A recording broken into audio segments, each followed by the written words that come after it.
things, again, as we try to break down some of the stereotypes about who are among the unhoused, one of the issues that I think government struggles with, because we are bureaucratic, and you have to fill out forms and you have to qualify for certain things, is the sense of community, maybe even you might even call it soul, where people just feel like they have lost meaning in life and are afraid and traumatized to deal with other people based upon what's happened in their lives.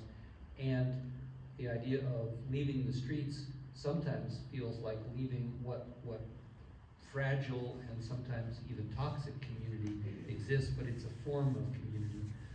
Coming from the faith community, what's the role of faith institutions in connecting with people in ways that the government struggles to do? Well, a great faith community is exactly that. It's a source of community. It is the place where people go when they are in need. It's the place where their needs are being met as they partake in that community. So, for a lot of people, communities of faith are safe havens. And in the absence of family relationships, oftentimes their faith communities will come around and meet people where they are. So when a person is out on the streets and has been disconnected a lot of times from family for as many reasons as there are inroads to homelessness, faith communities can provide that. It's really like that friendly, open-handed, come as you are, and we will support you, that is needed when that's all you have. There's an example. I serve on our city's planning commission, and we had testimony from a church here in the city who asked forgiveness instead of permission to establish a safe parking program. They found 6 individuals who were living in their cars, and they didn't open up their parking lot to come on, come off, because they have neighbors and they had concerns. But they vetted these 6 individuals, and they said, you come in each night, we'll open the gates, we'll check you in with our volunteers from the congregation, we'll lock the gates after you've entered, you can use our showers and our bathrooms. And this is not for everyone, but the members of that congregation have committed themselves to, how can I help these 6 individuals find their way back to getting on their feet? Maybe it's a job, maybe it's an apartment, maybe it is just help with getting first and last month's rent. Maybe it is living in someone's back house. All of those things are potential routes that don't involve a single dollar of government funds, but that church took it upon themselves to step up. We have over 100 churches in our community. Those 6 people represent 2% of the homeless population in the city. 6 people doesn't seem like a lot, but with over 300 people out on the street, if each institution in our community, whether it's a church or a business or a nonprofit organization, began to step up and find creative ways to deal with this, we could make a significant dent in this problem, even without government funding. Joe, we've danced around a little bit of this challenge around the cost of housing. So let's try to talk directly and honestly about how do we finance and site and build and maintain quality housing given the magnitude of the need? Well, as Rick mentioned earlier, that they're to put actually affordable housing together per unit could be as much as $800,000 per unit.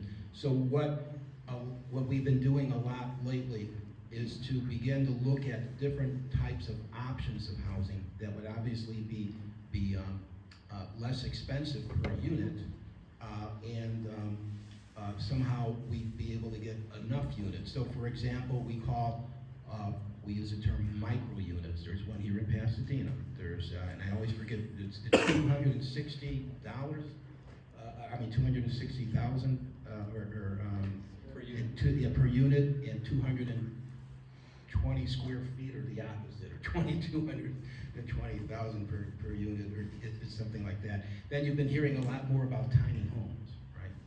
And so tiny homes can get anywhere from about $50,000 to $150,000 per unit. And so we begin to look at different ways to develop housing to be much less expensive. So people might ask, well, why is it so expensive? And that's important to understand. First of all, good intentions sometimes get in the way of effective action. So good intentions are, we want these units to be sustainable. So some of the funders insist that you be LEED gold, you know, with every environmental bell and whistle. That adds cost.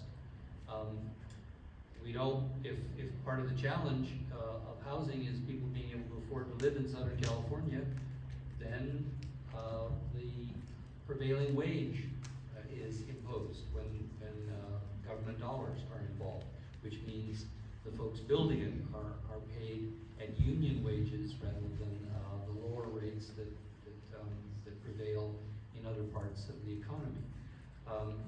There are and the governor's been eloquent about describing the problem, not very good yet at solving the problem, but there are sometimes 4, 5, 6 different funding sources for each one of those units, for each one of those projects and consistent units.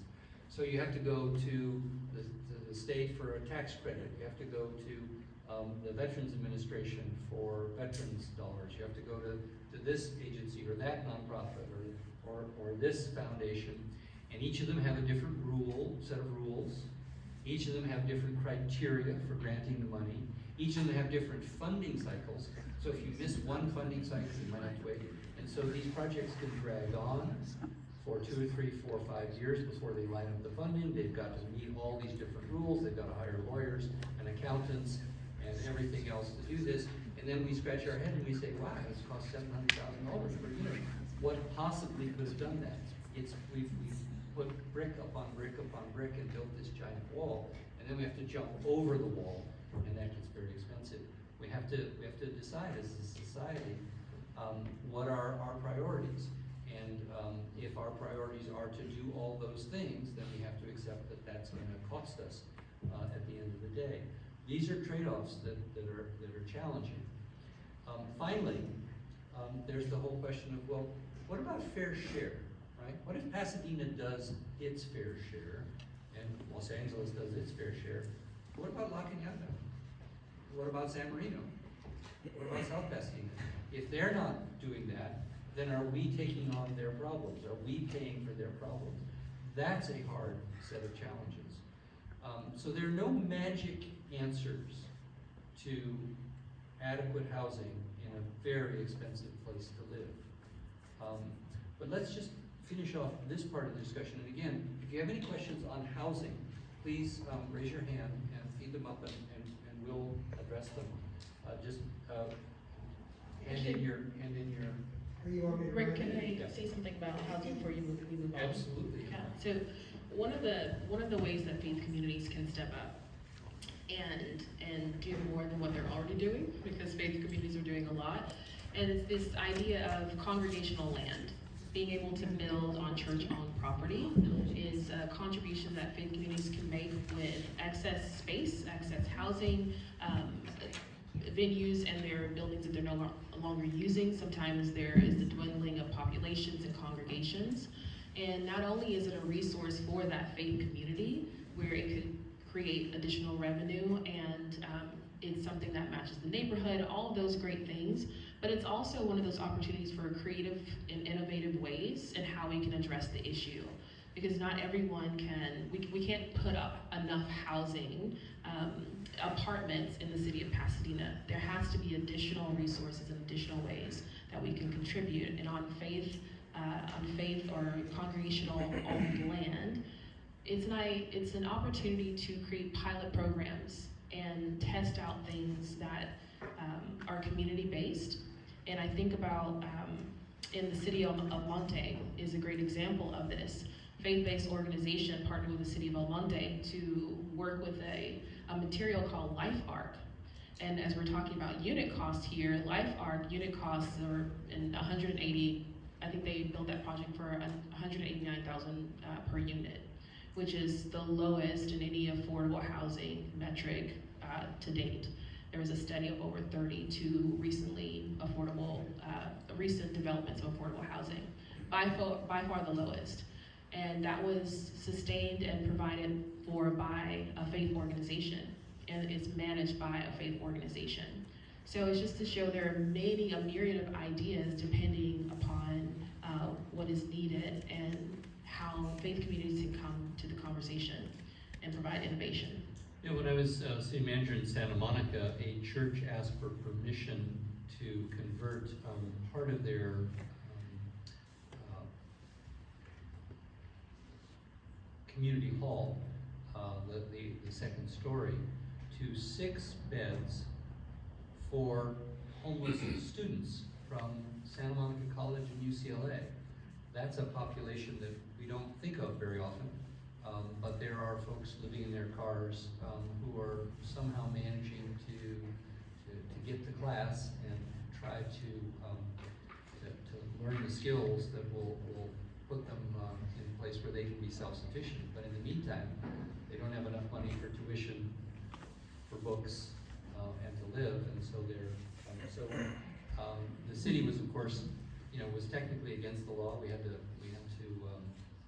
run the gamut of figuring all that.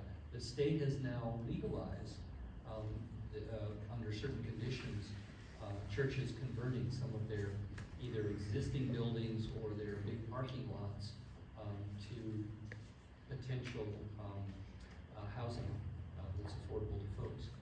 Ann, looked like you were leaning forward. Oh, no. Okay. There were some questions. Can we